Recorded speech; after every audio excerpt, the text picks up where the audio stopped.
আসসালামু আলাইকুম বন্ধুরা, ফাইনালি দেখতে পাচ্ছেন বাংলাদেশ পুলিশের যে কনস্টেবল নিয়োগের নিয়োগ বিজ্ঞপ্তি প্রকাশিত হয়েছিল তার যে মাঠের জন্য যে এডমিট কার্ড, সেই এডমিট কার্ডটা আপনারা দেখতে পাচ্ছেন। সো এই এডমিট কার্ডটা আপনারা কীভাবে ডাউনলোড করবেন? সো যারা এরকম এসএমএস পেয়েছেন, টিআরসি ইনফো ইউজার এবং পাসওয়ার্ড পেয়েছেন, এডমিট কার্ড ইজ অ্যাভেলেবল, এরকম এসএমএস যারা পেয়েছেন তারা কিভাবে এই এডমিট কার্ড ডাউনলোড করবেন এবং যারা এসএমএস পান নাই তারাও কিভাবে এডমিট কার্ড ডাউনলোড করবেন, সেই বিষয়টা নিয়ে এই ভিডিওতে A to Z আলোচনা করব। আশা করি ধৈর্য সহকারে সম্পূর্ণ ভিডিওটা দেখবেন। আর যেহেতু মাঠের তারিখ অলরেডি আগে থেকেই প্রকাশিত ছিল, যেমন মাঠ কিন্তু 15 এপ্রিল থেকে শুরু হবে, যা কিনা চলবে 26 এপ্রিল পর্যন্ত। যারা মাঠের জন্য একদম A to Z ভালো প্রিপারেশন নিতে চান, দেখতেই পাচ্ছেন আমাদের কাছে বাংলাদেশ পুলিশের কনস্টেবল নিয়োগের জন্য 2026 সালের আপডেট চূড়ান্ত সাজেশন আছে। এটার মূল্য 100 টাকা। স্ক্রিনে যে হোয়াটসঅ্যাপ নাম্বারটা দেওয়া আছে, এই নাম্বারের মধ্যে বিকাশ এবং নগদ খোলা আছে এবং এই নাম্বারে কিন্তু হোয়াটসঅ্যাপ খোলা আছে। এই সাজেশনটার মূল্য 100 টাকা। ওই নাম্বারে জাস্ট আপনারা 100 টাকা সেন্ড মানি করে ওই নাম্বারে হোয়াটসঅ্যাপে আমাকে মেসেজ দিয়ে বললেই হবে। আমি সাথে সাথে উত্তর সহ চূড়ান্ত সাজেশনের PDF ফাইলটি আপনাদের হোয়াটসঅ্যাপ নাম্বারে পাঠিয়ে দেবো। তো আমরা মূল টপিকে আসি। এই এডমিট কার্ডটা ছাড়া কিন্তু আপনি কোনোভাবে মাঠ করতে পারবেন না। সো আমি এখন আপনাদেরকে এডমিট কার্ড ডাউনলোড করে দেখিয়ে দিচ্ছি। তার আগে বলবো, যারা আমাদের এই ভিডিওটা আমাদের Facebook page job circular BD থেকে দেখতেছেন তারা অবশ্যই আমাদের পেজটাকে ফলো দিয়ে রাখবেন। এখানে আমরা অনেক ভিডিও দিয়ে থাকি, চাইলে এই ভিডিওগুলো দেখে নিতে পারেন। এবং এর পাশাপাশি যারা এই ভিডিওটা আমাদের ইউটিউব চ্যানেল থেকে দেখতেছেন, রায়হান কবির ইউটিউব চ্যানেল, তারা অবশ্যই আমাদের চ্যানেলটিকে সাবস্ক্রাইব করে রাখবেন। দেখেন এখানেও দেওয়া আছে অনেকগুলো সরকারি চাকরি নিয়োগ বিজ্ঞপ্তি, চাইলে আপনারা এগুলোতে অবশ্যই আবেদন করবেন। সো পুলিশ কনস্টেবল নিয়োগের এডমিট কার্ড ডাউনলোড করার জন্য প্রথমে গুগলে গিয়ে আপনাকে সার্চ করতে হবে police.telegram.com.bd। এই ওয়েবসাইটটা প্রথমে আপনাকে সার্চ করতে হবে। সার্চ করার পর প্রথমে যে ওয়েবসাইটটা আসবে এখানে ক্লিক করে দেবেন। এখানে ক্লিক করার পরে আপনার 3টা অপশন আসবে। দেখেন এখানে 3টা অপশন আসছে। একটা হচ্ছে ট্রেনিং রিক্রুট কনস্টেবল, আরও 2টা দেওয়া আছে, এগুলো আমরা যাবো না, আমরা ট্রেনিং রিক্রুট কনস্টেবল এই অপশনটিতে ক্লিক করে দেবো। এখানে ক্লিক করার পর দেখবেন আপনাকে ডাউনলোড এডমিট কার্ড অপশনটিতে নিয়ে যাবে। সো এখান থেকে যেহেতু আমরা পিইটি মানে এই যে কার্ডটা আছে, আমি দেখাই আপনাকে, এই কার্ডটা হচ্ছে পিইটি কার্ড, মানে admit card for physical endurance test, এই জন্য এটাকে পিইটি কার্ড বলা হয়। যেহেতু আমরা পিইটি কার্ড ডাউনলোড করব বা আপনার মাঠের জন্য যে কার্ড সেটা ডাউনলোড করব, এই কারণে আমরা এখান থেকে আমরা জাস্ট এটা পিইটি করে দেবো। যারা রিটেন পরীক্ষার অ্যাডমিট কার্ড তুলবেন আপনার ফিজিক্যাল ইন্ডাস্ট্রিজের চান্স পাওয়ার পরে, তারা রিটেন এক্সাম সিলেক্ট করে দেবেন। এটা এখন সিলেক্ট করে দেওয়ার দরকার নাই, আপনারা জাস্ট পিইটি সিলেক্ট করে দেবেন। দেওয়ার পরে আইডি এবং পাসওয়ার্ড, এই আইডি এবং পাসওয়ার্ড আপনি কোথায় পাবেন? অনেকে কিন্তু আপনারা অলরেডি এরকম এসএমএস পেয়েছেন, এই এসএমএসে কিন্তু আইডি এবং পাসওয়ার্ড দেওয়া থাকবে। ইতিপূর্বে যদি আপনি আবেদন করে থাকেন ওই মেসেজ দিয়ে ডিলিট হয়ে যায়, তাহলে কিন্তু আপনি এই আইডি এবং পাসওয়ার্ড ব্যবহার করে আপনি ঠিক এখান থেকে এডমিট কার্ডটি ডাউনলোড করতে পারবেন। যারা এই এসএমএসটা পেয়েছেন তারা এই নিয়ম অনুযায়ী ডাউনলোড করবেন, এবং যারা এই এসএমএসটা পান নাই তারা যখন প্রথমে আবেদন করেছিলেন তখন যে আইডি এবং পাসওয়ার্ড ছিল সেই আইডি পাসওয়ার্ড ব্যবহার করে কিন্তু এই এডমিট কার্ডটি ডাউনলোড করতে পারবেন। সো আমরা আইডি এবং পাসওয়ার্ড দিয়ে নিলাম এবং আমরা এখান থেকে দেখেন সাবমিট একটা বাটন দেওয়া আছে, আমরা সাবমিট বাটনে ক্লিক করে দেবো। সাবমিট বাটনে ক্লিক করার সাথে সাথে কিন্তু আমাদের দেখবেন নিচে একটা অপশন চলে আসবে ডাউনলোড।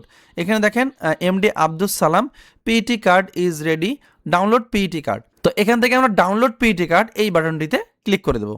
ক্লিক করার সাথে সাথে কিন্তু admit card for physical endurance test মানে মাঠের জন্য যে এডমিট কার্ড সেটি ডাউনলোড হয়ে যাবে। এবং এখানে কিছু বিষয় আছে সেগুলো আপনাদেরকে বলে দেবো। সো স্যার, আপনারা যারা ডেটটা দেখতে পাচ্ছেন, ডেট এখানে কিন্তু জেলাভিত্তিক ডেটগুলো দেওয়া আছে, কিন্তু এখানে 3টা তারিখ দেওয়া কেন? এই 3টা তারিখ দেওয়ার কারণ সেই বিষয়টা বলে দেবো। আর এই 3টা তারিখের মধ্যে 3 দিনে যেতে হবে নাকি 1 দিন গেলে হবে, সেই বিষয়টা আমি আলোচনা করব। দেখেন এডমিট কার্ডের প্রথমে পিইটি আইডি, এই আইডিটা কিন্তু কোথায় বসাতে হয় আমি গত ভিডিওতে দেখিয়েছিলাম যে কিভাবে ইনডেমনিটি ঘোষণাপত্র ডাউনলোড করে আপনাকে এটা পূরণ করতে হয়। এই ইনডেমনিটি ঘোষণাপত্রের মধ্যে কিন্তু এই আপনার যে আইডিটা আছে এই আইডিটা কিন্তু বসাতে হবে। এটা কিন্তু অবশ্যই প্রয়োজনীয় একটা আইডি, এটা ভালো করে রাখবেন। এরপর আপনার পোস্ট আইডি দেওয়া থাকবে, এরপর আপনার নাম দেওয়া থাকবে, পিতার নাম, মাতার নাম, এবং কোন জেলায় মাঠ হবে সেটা দেওয়া থাকবে। দেখেন এই ভাইয়ের ডিস্ট্রিক্ট হচ্ছে রাজশাহী ডিস্ট্রিক্ট, সো ভেন্যু দেওয়া আছে Rajshahi police lines, Rajshahi. So আপনাদের প্রত্যেকের মাঠ কিন্তু যে ডেট দেওয়া আছে এই ডেট অনুযায়ী হবে এবং নিজ নিজ জেলা যে পুলিশ লাইন্স আছে সেখানে হবে। এখন বলে দেবো এই যে নিচে যে অপশনটি আছে, এই দেখেন নিচে অপশন ডে 1, ডে 2, ডে 3, এখানে আপনাকে প্রতিদিনই যেতে হবে নাকি জাস্ট 1 দিন গেলেই হবে? সো যেমনটা আপনারা দেখতে পাচ্ছেন এখানে কিন্তু 3টা তারিখ দেওয়া আছে। এখানে জেলাভিত্তিক প্রত্যেক জনের 3টা করে তারিখ দেওয়া আছে। এই 3টা তারিখ দেওয়ার মানে হচ্ছে আপনি যখন মাঠে যাবেন, মাঠে যাওয়ার প্রথম দিন কিন্তু আপনার কি কি হবে, দ্বিতীয় দিন কি কি হবে এবং তৃতীয় দিন কি কি হবে এখানে বলে দেওয়া আছে। যেমন প্রথম দিন আপনার উচ্চতা মাপবে, ওজন মাপবে, বুকের মাপ এবং অন্যান্য বিষয়গুলো মাপার পরে আপনাকে এখানে রিমার্ক করবে আপনি যোগ্য নাকি অযোগ্য। এরপর আপনি যদি যোগ্য হন তাহলে দ্বিতীয় দিন আপনাকে যেতে হবে। দ্বিতীয় দিন আপনার এখানে দৌড় হবে, পুশ আপ হবে, লং জাম্প হবে এবং হাই জাম্প হবে। যদি প্রত্যেকটা ইভেন্টে আপনি সফলভাবে উত্তীর্ণ হতে পারেন তাহলে এখানে যোগ্য একটা সিল দেওয়া হবে। এরপর আপনি দ্বিতীয় দিন পার করার পর, যোগ্য হওয়ার পরে তৃতীয় দিনে আপনি তৃতীয় ধাপে যাবেন। এখানে গিয়ে আপনার 1600 মিটার দৌড় হবে, এরপর ড্রাগিং হবে এবং রোপ ক্লাইম্বিং হবে। সো এই তিনটাতে যদি আপনি নির্বাচিত হন তাহলে এখানে যোগ্য বলে একটা চিহ্ন দেওয়া হবে, ঠিক আছে। সো আমি এই কারণে বলবো মাঠের যে 3 দিনের ডেট দেওয়া আছে এই 3 দিনে কিন্তু আপনাকে যেতে হবে। আপনি একদিন গেলে কিন্তু এটা হবে না, অবশ্যই এই বিষয়টা খেয়াল রাখবেন। আর এই এডমিট কার্ডটা কিন্তু অবশ্যই আপনাকে 2টা কপি কালার প্রিন্ট করে নিতে হবে। আর এই এডমিট কার্ডের সাথে আপনাকে মাঠে কোন কোন কাগজপত্র নিয়ে যেতে হবে সেটা নিয়ে কিন্তু আমাদের ফেসবুক পেজ এবং ইউটিউব চ্যানেলে অলরেডি ভিডিও দেওয়া আছে। দেখেন আমি অলরেডি এখানে দিয়েছি মাঠে কী কী কাগজপত্র লাগে। সো এই ভিডিওটা দেখে নেবেন, এটা আমি প্রায় 1 মাস আগে তৈরি করেছিলাম। সো আপনারা যারা দেখেন নাই তারা অবশ্যই আমাদের ইউটিউব চ্যানেল থেকে এসে এখান থেকে এই ভিডিওটা দেখে নেবেন। এখানে কিন্তু আমি একদম ব্রিফ করে দেখিয়েছি। আর ভিডিও শেষে একটা কথাই বলবো, যেহেতু মাঠের তারিখ এই 26 এপ্রিল শেষ হয়ে যাচ্ছে এবং প্রত্যেকটা জেলাভিত্তিক মাঠ খুব সন্নিকটে, আপনারা যারা এখনও আমাদের পুলিশ কনস্টেবল নিয়োগের আপডেট চূড়ান্ত সাজেশন সংগ্রহ করেন নাই, দ্রুত এই সাজেশনটি সংগ্রহ করে ভালো করে প্রিপারেশন নিয়ে মাঠে যাবেন। তো বন্ধুরা, এই ছিল আজকের ভিডিও। দেখলেন তো কিভাবে আপনাদের admit card physical for endurance test download করতে হয়। তো এরপরেও যদি কারো কোনো প্রশ্ন থাকে তাহলে অবশ্যই কমেন্টে জানাবেন।